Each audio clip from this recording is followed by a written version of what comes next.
हरि ओम तत्सत। परम कृपाळु परमात्मा श्री पुरुषोत्तम देवना श्री चरणों वंदन करीने आजनी आ दिव्य सभानो प्रारंभ करिए। व्रतराज अधिक मासनी आ पवित्र ज्ञान यात्रामां आगळ વધતા વધતા આજે આપણે 17મા દિવસના પરમ મંગળકારી પંથે આવી પહોંચ્યા છીએ। ગઈકાલે આપણે સંસારના સૌથી મોટા પુણ્ય એટલે કે અખંડ દીપદાનનો મહિમા અને તેની સચોટ વિધિ સાંભળી। આજે આપણી આ ભક્તિમય સભામાં આપણે શ્રવણ કરીશું અધ્યાય 17મો। આ અધ્યાય વ્રત કરનારા દરેક શ્રદ્ધાળુ ભક્ત માટે બહુ જ મહત્વનો છે, કારણ કે આમાં દ્વારિકાધીશ ભગવાન શ્રીકૃષ્ણ પાંડવોને વ્રતના અંતે કરવાનું ભવ્ય ઉદ્યાપન એટલે કે વ્રત ઉજવવાની સાચી શાસ્ત્રોક્ત વિધિ સમજાવે છે, જે વિધિ દ્વારા માણસ પોતાના વ્રતને પૂર્ણ કરી પ્રભુના અક્ષય આશીર્વાદ મેળવી શકે છે। આ આધ્યાત્મિક જ્ઞાનની સાથે જ આપણી આ સભાને રસતરબોળ કરવા માટે પ્રગટ થશે સોમદત્ત વણિક અને તેમના પરમ સદ્ગુણી પત્ની કમલાની એક અદ્ભુત પ્રેરણાદાયી લોકવાર્તા। જો આ કથા સાંભળીને તમારા હૃદયમાં ભક્તિનો દીવો પ્રગટે તો આ વિડીયોને લાઈક કરજો અને કમેન્ટમાં પ્રભુનું સ્મરણ અચૂક લખજો। જો આપ આપણી આ ભક્તિમય સફરમાં નવા છો તો ચેનલને સબસ્ક્રાઇબ કરી આપના પરિવારજનો સાથે આ જ્ઞાનની ગંગાને જરૂર વહેવડાવજો। આવો હરિ ચરણોમાં ધ્યાન ધરીને આ પવિત્ર કથાના અમૃતનું પાન કરીએ। બોલો પૂર્ણ પુરુષોત્તમ ભગવાનની જય। મહાજ્ઞાની સુતજી નૈમિષારણ્યના પવિત્ર ક્ષેત્રમાં શૌનકાદી 88,000 ઋષિઓને કહે છે કે હે મુનિઓ, હવે તમે 17મા અધ્યાયની તે પરમ રહસ્યમય કથા સાંભળો, જે સાક્ષાત નારાયણ દેવ બદ્રિકાશ્રમની પવિત્ર ગુફામાં બેસી નારદજીને કહી રહ્યા છે। ભગવાન નારાયણ બોલા કે હે નારદ, જ્યારે 16મા અધ્યાયમાં ભગવાન શ્રીકૃષ્ણે અખંડ દીપદાનની મહિમા પૂરી કરી, ત્યારે ધર્મરાજ યુધિષ્ઠિરે બે હાથ જોડી પ્રભુને પૂછ્યું કે હે વાસુદેવ, હે કરુણાનિધાન, આપની આજ્ઞાથી અમને સ્નાન, નિયમ અને દીપદાનનું જ્ઞાન મળ્યું। હવે કૃપા કરી અમને એ સમજાવો કે આ પુરુષોત્તમ વ્રત પૂરું થાય ત્યારે તેનું ઉદ્યાપન કેવી રીતે કરવું જોઈએ, કારણ કે ઉદ્યાપન વગર કોઈ પણ વ્રત અધૂરું ગણાય છે। સાંભળીને જગતના પાલનહાર પ્રભુ શ્રીકૃષ્ણે મધુર અવાજમાં કહ્યું કે હે ધર્મરાજ યુધિષ્ઠિર, તારો આ પ્રશ્ન સંસારના કલ્યાણ માટે બહુ જ ઉત્તમ છે। પુરુષોત્તમ માસની અમાસના દિવસે અથવા શક્તિ મુજબ કોઈ પવિત્ર તિથિએ આ વ્રતનું ઉજવણું કરવું જોઈએ। ઉદ્યાપનના દિવસે વ્રત કરનારે વહેલી સવારે સ્નાન કરી શુદ્ધ વસ્ત્રો ધારણ કરવા, ત્યારબાદ પોતાના ઘરમાં અથવા કોઈ પવિત્ર નદીના કિનારે મંડપ બાંધી સર્વતોભદ્ર મંડળ બનાવી સાક્ષાત રાધા કૃષ્ણ અથવા લક્ષ્મી નારાયણની સોના, ચાંદી અથવા તાંબાની સુંદર મૂર્તિની સ્થાપના કરવી। વૈદિક બ્રાહ્મણોને બોલાવીને વિધિવત રીતે પ્રભુની પંચોપચાર કે ષોડશોપચાર પૂજા અર્ચના કરાવવી। પ્રભુ શ્રીકૃષ્ણ આગળ બોલ્યા કે હે પાંડવો, પૂજાની સાથે સાથે ભગવાન પુરુષોત્તમની પ્રસન્નતા માટે હવન કરવો, જેમાં ઘી, જવ અને તલની આહુતિ આપવી। વ્રતના ઉજવણામાં 33ના અંકનું બહુ મોટું મહત્વ છે। વ્રત કરનારે 33 વિદ્વાન અને સદાચારી બ્રાહ્મણોને અથવા શક્તિ ન હોય તો કોઈ એક જ્ઞાની બ્રાહ્મણને બોલાવી આદરપૂર્વક જમાડવો। રસોઈમાં શુદ્ધ ઘીના લાડુ અથવા માલપુઆ બનાવવા। બ્રાહ્મણોને જમાડ્યા પછી તેમને કાંસાના પાત્રમાં 33 લાડુ કે માલપુઆ મૂકીને દક્ષિણા સહિત દાન આપવું। કાંસાનું પાત્ર સાક્ષાત સોના સમાન પવિત્ર ગણાય છે। બ્રાહ્મણોને વસ્ત્ર, છત્ર, જોડા અને ગાયનું દાન આપવું। ત્યારબાદ બધા બ્રાહ્મણોના ચરણ સ્પર્શ કરી આશીર્વાદ મેળવવા અને ક્ષમા યાચના કરવી કે હે ભૂદેવો, વ્રત દરમિયાન મારાથી કોઈ ભૂલચૂક થઈ હોય તો મને ક્ષમા કરજો। જે માણસ આ વિધિથી પુરુષોત્તમ માસનું ઉદ્યાપન કરે છે, તેના પિતૃઓ કરોડો વર્ષો સુધી તૃપ્ત થઈ વૈકુંઠ ભોગવે છે અને વ્રત કરનારને પૃથ્વી પર સુખ મળી અંતે મોક્ષ મળે છે। હે નારદ, સાક્ષાત શ્રીકૃષ્ણના મુખેથી ઉદ્યાપનની આવી સુંદર વિધિ સાંભળી પાંડવો કૃતાર્થ થયા। અહીં બૃહદ નારદીય પુરાણનો 17મો અધ્યાય સંપૂર્ણ થાય છે. બોલો પુરુષોત્તમ ભગવાનની જય. હવે આપણે સાંભળીએ પુરુષોત્તમ માસના 17મા દિવસની પરમ પવિત્ર અને અદ્ભુત બોધ આપનારી લોકવાર્તા એટલે કે અહંકારી સોમદત્ત વણિક અને સદ્ગુણી પત્ની કમલાની હૃદયસ્પર્શી કથા. બોલો ભગવાન શ્રીકૃષ્ણની જય. પ્રાચીન સમયની આ સત્ય ઘટના છે. જૂનાગઢ નગરીમાં સોમદત્ત નામનો એક ભારે પ્રતિષ્ઠિત, વગદાર અને અતિ ધનાઢ્ય વણિક એટલે કે વ્યાપારી શેઠ રહેતો હતો. તેની પાસે સોના મોહરોથી ભરેલી મોટી મોટી લોખંડની તિજોરીઓ, અઢળક જમીન જાયદાદ, વહાણો અને સેંકડો નોકર ચાકરોની કોઈ કમી નહોતી. પરંતુ લક્ષ્મીની અતિશય પ્રબળતા અને સત્તાના કારણે સોમદત્ત શેઠ મનનો ભારે લોભી, કંજૂસ, ક્રૂર અને અભિમાની માણસ હતો. તે સદાય ગરીબ વ્યાપારીઓ અને લાચાર ખેડૂતોને પોતાના વ્યાજના ચક્રવ્યૂહમાં ફસાવી, તેમના ઘરો અને જમીનો પડાવી લેતો હતો. તેના મનમાં એવો ઘોર ઘમંડ હતો કે ધનથી મોટું જગતમાં કે આકાશમાં કંઈ નથી અને પૈસાથી ગમે તે માણસને અને તેના ભાગ્યને પણ ખરીદી શકાય છે. સોમદત્ત શેઠના ભવ્ય મહેલમાં ક્યારેય કોઈ ધર્મનું કાર્ય, પૂજા કે હરિ કીર્તન થતું નહોતું, અને તેના ઘરના આંગણેથી ક્યારેય કોઈ ભિખારી, અનાથ કે ભૂખ્યા સાધુને અન્નનો એક નાનો દાણો પણ મળતો નહીં. તે સદાય રાડાપાડ કરી, લાકડીઓ બતાવી ગરીબોને આંગણેથી હળદૂત કરી કાઢી મૂકતો હતો. સોમદત્ત શેઠની પત્નીનું નામ કમલા. કમલા પોતાના નામ પ્રમાણે જ અત્યંત મંગલકારી, ચરિત્રવાન, ગંગા જેવી પવિત્ર, દયાળુ અને ભગવાન નારાયણની પરમ ભક્ત સ્ત્રી હતી. તે નિત્ય સવારે વહેલા ઉઠી પ્રભુની પૂજા કરતી અને ગરીબોની આંતરડી ઠારવા માટે શેઠની ગેરહાજરીમાં નોકરોથી સંતાડીને અન્ન અને વસ્ત્રોનું ગુપ્ત દાન આપતી હતી. તે અવારનવાર સોમદત્ત શેઠના પગ દબાવીને, હાથ જોડીને રડતી રડતી સાચા હૃદયથી વિનંતી કરતી કે હે નાથ, હે મારા સ્વામી, આ ગરીબોને સતાવીને મેળવેલું અનીતિનું ધન આપણને ક્યારેય શાંતિ કે સુખ નહીં આપે. લક્ષ્મી તો ચંચળ છે અને અહંકારનો નાશ નક્કી છે. માટે આપ આપનો આ અહંકાર છોડો અને થોડું દાન પુણ્ય કરો, ભગવાનથી ડરો. પણ અહંકારી સોમદત્ત શેઠ પત્નીની આવી પવિત્ર અને જ્ઞાનની વાત હસી કાઢતો, તેને મૂર્ખ કહેતો અને તેનું ઘોર અપમાન કરી ઓરડામાંથી કાઢી મૂકતો હતો.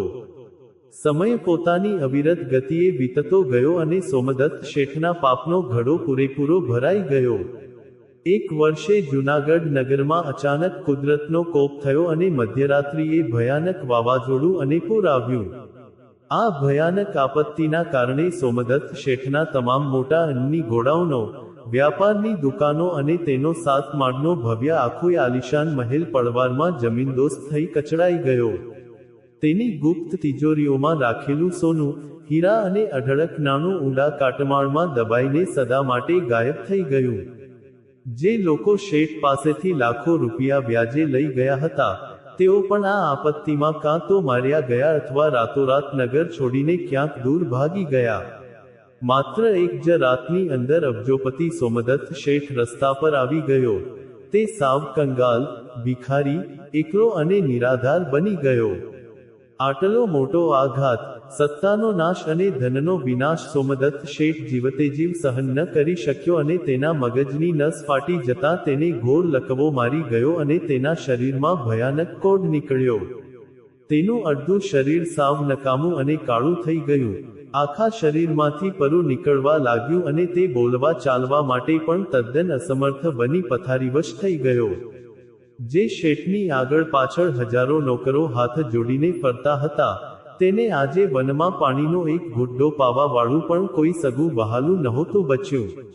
તેના તમામ સગા સંબંધીઓ, ભાઈઓ અને સ્વાર્થી મિત્રો તેને આ ભયાનક રોગ અને ગરીબાઈની હાલતમાં છોડીને પોતાનું મોં ફેરવી ચાલ્યા ગયા. આવા કપરા અને ભયાનક સમયે માત્ર તેની વહાલી, પવિત્ર અને પતિવ્રતા પત્ની કમલા જ તેની પડખે મજબૂત ઢાલ બનીને ઊભી રહી. તે નગરના છેડે એક નાની પાંદડાની ઝૂંપડી બનાવી પતિને ત્યાં લાવી. તે નગરમાં લોકોના ઘેર જઈ વાસણો માંજીને, દળણા દળીને, મજૂરી કરીને જે 4 પૈસા લાવતી, તેનાથી પતિની દવા અને પાટો કરતી અને તેને પ્રેમથી સાચવતી હતી. સોમદત્ત પથારીમાં પડ્યો આખો દિવસ દર્દથી તડપતો હતો, આંસુ વહાવતો હતો અને પોતાના અહંકાર તથા પાપોને યાદ કરી અંદરથી વ્યાકુળ થતો હતો. સમય જતાં તે જ સમયે પૃથ્વી પર પરમ પવિત્ર, સર્વ પાપનાશક, અક્ષય પુણ્ય આપનારો શ્રી પુરુષોત્તમ માસ અધિક માસનો શુભ પ્રારંભ થયો. કમલાએ પ્રભુ પુરુષોત્તમના ચરણોમાં માથું ટેકવી આખો મહિનો કઠોર વ્રત કરવાનો દ્રઢ સંકલ્પ કર્યો. તે રોજ સવારે સૂર્યોદય પહેલા ઉઠીને પવિત્ર નદીમાં સ્નાન કરવા જતી, કાંઠાગોરમાંની પવિત્ર વાર્તા સાંભળતી અને ઝૂંપડીમાં આવી પથારીવશ કોઢથી પીડાતા પતિ સોમદત્તના માથા પર અને શરીર પર પ્રભુના ચરણામૃતનું પવિત્ર જળ છાંટતી અને તેની સામે બેસીને પુરુષોત્તમ મહાત્મ્યના કલ્યાણકારી અને કરુણાથી ભરેલા અધ્યાયો બહુ જ ભાવ અને મોટા અવાજે વાંચીને સંભળાવતી હતી.